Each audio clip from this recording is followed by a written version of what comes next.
It's like I would now see this person with new eyes and I could hear them with new ears, and there would be a deepening of compassionate understanding. Seeing something that we've done that isn't necessarily how we want to be in the world, and we Yeah. step into it and do the repair for it. Acknowledging the impact of whatever it is I've done when I'm the one that created the rupture, and then asking, how was that for you? Different people can have different perspectives, but the Mhm. the importance is staying connected to our humanity. If our nervous system is wonky, as we were saying earlier, dysregulated, the repair will likely miss its mark.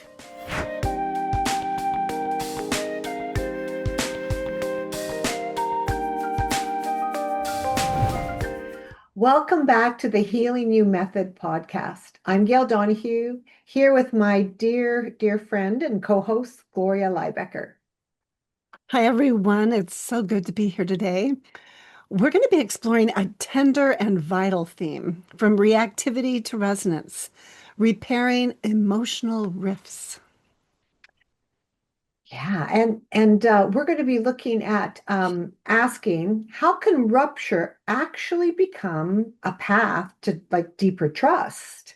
Hmm. And in this episode, we're going to be guiding you through a three-step nervous system check to use before initiating a repair.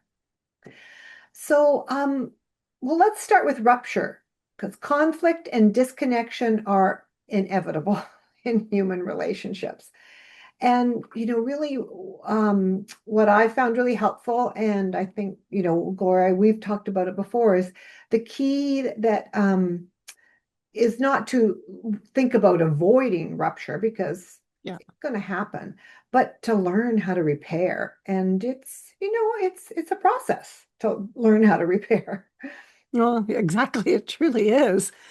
And when repair happens, trust can actually deepen because, it shows that our connection is strong enough to weather conflict, and then we can find our way back to each other. Yeah. And it reminds me of actually back in the day when I was first starting out with holding space with classes, and I had someone that I was doing that with. And so, we'd learned nonviolent communication together, and we'd studied interpersonal neurobiology, and we made an agreement because we'd been empathy buddies for years. We made an agreement that if we ever had a rupture, we would make a repair. And so we got to make a lot of repairs and we had a lot of ruptures. Part of it was technology. We started back in the day when you just had the telephone webinars, and then it eventually got to where we had Zoom, which brought a whole different experience on board because now you could see people. And I can remember some of the ruptures though that they felt so big. And I know that when I was the one that felt triggered, it would really stimulate all my stuff. And I'd go into this place where it was difficult to hear or to see because my survival system was, activated.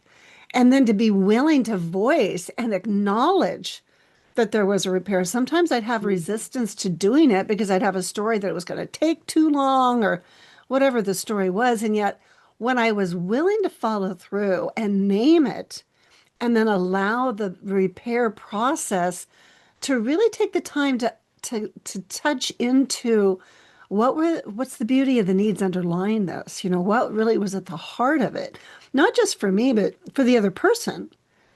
It's like I would now see this person with new eyes and I could hear them with new ears, and there would be a deepening of compassionate understanding that I was then able to use that experience, and I would then use it even like with my family or with friends other than just colleagues or clients.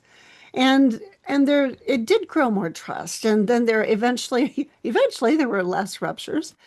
And yet, ruptures, they just really are inevitable in human relationships.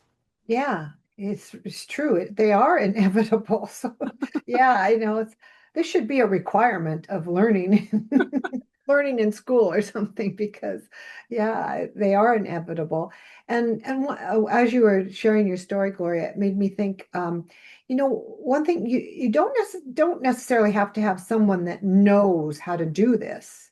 Or is familiar with nonviolent communication or anything like that. You can just initiate it yourself. I can think of times when I thought back about something that I had said with a friend, and there was a bit of a tension there. And then as I reflected on it, a couple days later, and then I decided, no, I'm gonna look at doing a repair. And actually, as I'm thinking about it now, it probably was a really good way to start because it wasn't huge and big. And I could regulate my nervous system enough to not have those old patterns take me out so quickly. And so when I did contact them and I said, would you be willing to talk about something that happened with us the other day? First thing, like asking some consent about talking about it. And they were sort of like, oh, okay. you know, and it was just fairly light and quick, and it was cleared up pretty quick because I asked them if there was impact, and they kind of realized that, oh no, there wasn't, and it made me feel so much better. It made my nervous system just feel relaxed because Yeah. otherwise my brain was going into worry or what have I done, what kind of impact is there. And then it also reminded me of, like, just in the last month, a situation happening with my daughter when I had stepped into the pattern of problem solving and coming up with a solution. And at this point, she was so exasperated that, she said, I just wanted some empathy, and you always do that. And I went, okay, okay. And at that point, I had to, like, just slow down and stop. And then I waited until a couple of days later. And then again, I said, like, is it okay if we talk about what happened the other night? And she was kind of like, what? Yeah. um, and I said, I realized that you were right. I stepped into solving the problem and I didn't give you any empathy. I really regret that. And it was like, oh, I think it's so changed her nervous system too, because she felt like she was heard. So that's what that repair is about, is like seeing something that we've done that isn't necessarily how we want to be in the world. And we, Yeah. step into it and do the repair for it. Yeah. And I love how you really have highlighted not only how important it is to get consent right up front, just because I think that there needs to be a repair, and I check in with you, Gail, you may not Yeah. be in a place where you want to have that conversation. And so being willing to receive a no and to trust the timing of it. And then Yeah. again, acknowledging the impact of whatever it is I've done when I'm the one that created the rupture. And then asking, how was that for you? And then I'm just going to listen rather than what typically can happen with humans, with us in relationship is I want to explain why I did it. Yeah. And that really is not repair at all. That's No. justification. And Yeah. so when I'm initiating a repair, I'm checking in with you, if it was you and I, to hear how was that for you? And I'm going to be empathetic about that. And it's not about me Mhm. at all. No, right. So yeah, exactly. And if a big piece of it all is slowing down. And so Yeah. if we ourselves can slow down and take responsibility for what's happening for us and notice if we're reacting quickly or with some heat and energy, we're likely it's a defensive approach that Yeah. we're having, and it's being fueled by a dysregulated nervous system because No kidding. yeah, Yeah. yeah, Well, what you're talking about is we're in that reactivity. We're in that probably in the survival stimulated part mhm, of our nervous system. yeah, And really it does require resonance. yeah, Um, and to have resonance, we need to be aware. Like you're saying, we need to recognize it. The reactivity is like quick and defensive and it is dysregulated. Yeah. And resonance is like that honey that's kind of slow and attuned and really grounded. Grounded. Yeah. Oh, yeah. That's even your voice changing like that feels nice. And one thing, it doesn't mean agreeing on everything. No. Because we're different human beings. We have different perspectives, different experiences, and we look at two things can be true. It doesn't mean that there's one answer and only one right answer.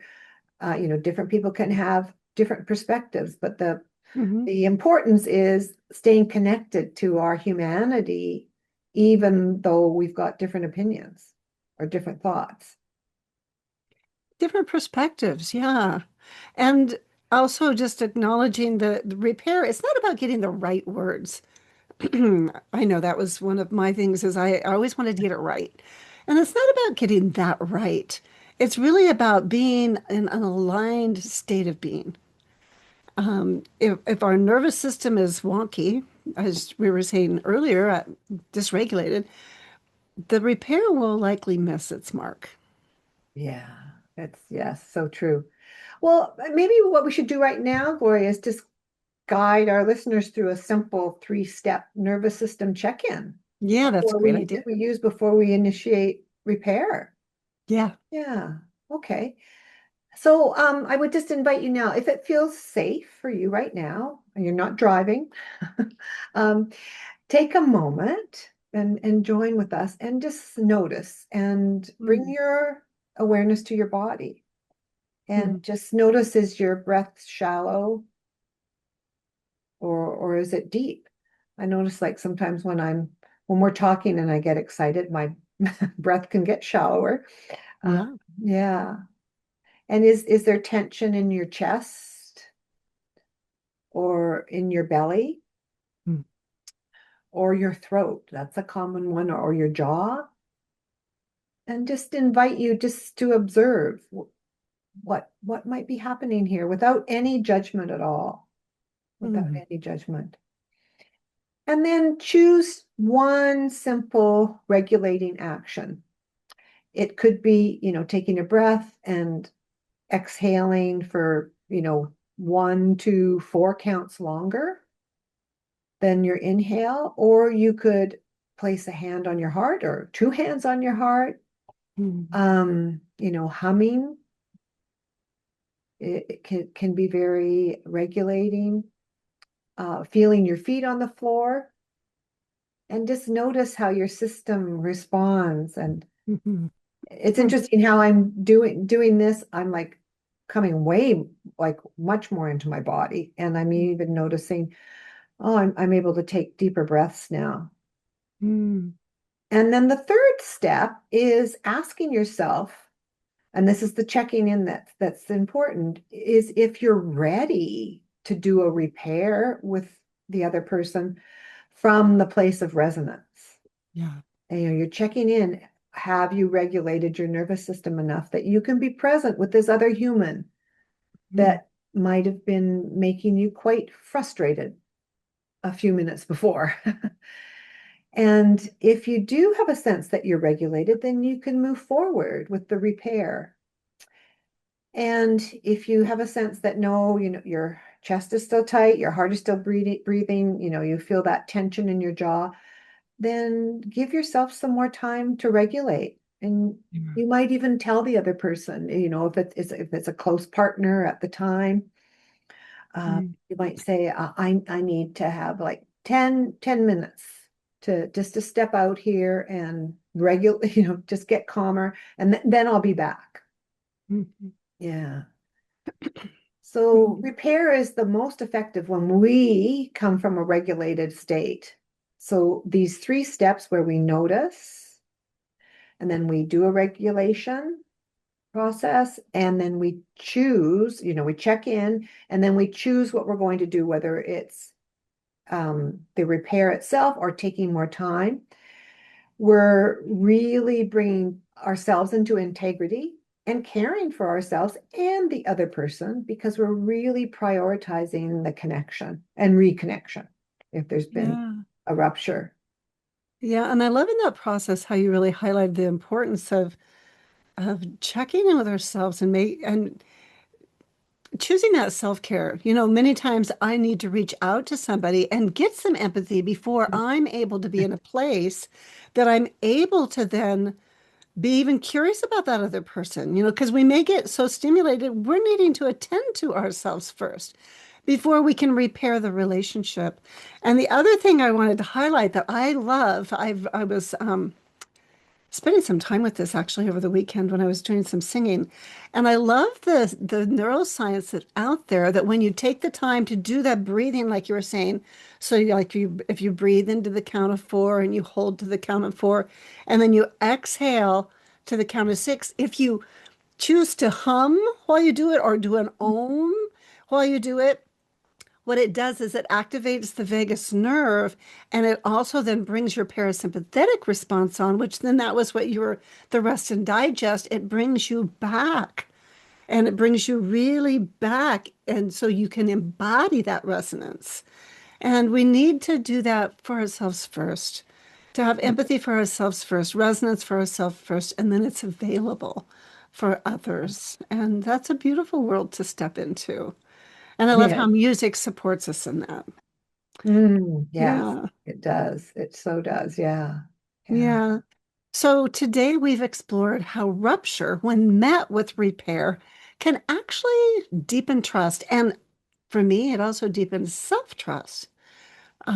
So looking at how resonance differs from reactivity, and I just really loved getting to sink into that three-step nervous system check to really assure yourself that you're prepared to move forward or maybe take a little more time for self-care.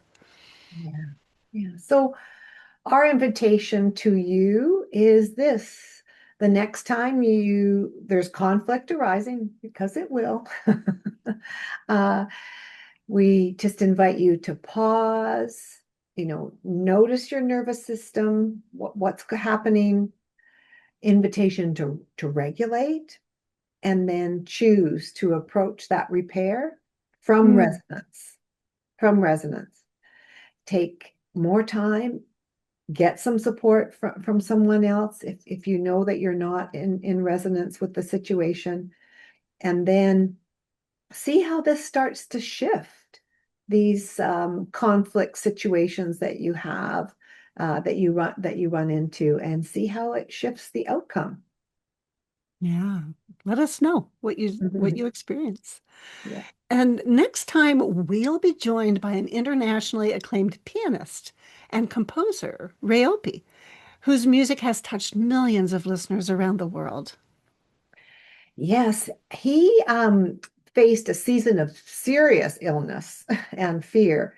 And in this, he discovered a new relationship with his own Mm, voice. yeah. And sound became the doorway for him into healing and nervous system regulation. And we'll explore the story behind his newest album, Be Love, and his single, The Long Way Home, and how singing and sound, like we were just talking about, has supported his body, his heart, and his journey of repair. Yeah. We're really looking forward to sharing that conversation with you. So, until then, may you keep choosing resonance one small moment at a time. Yes.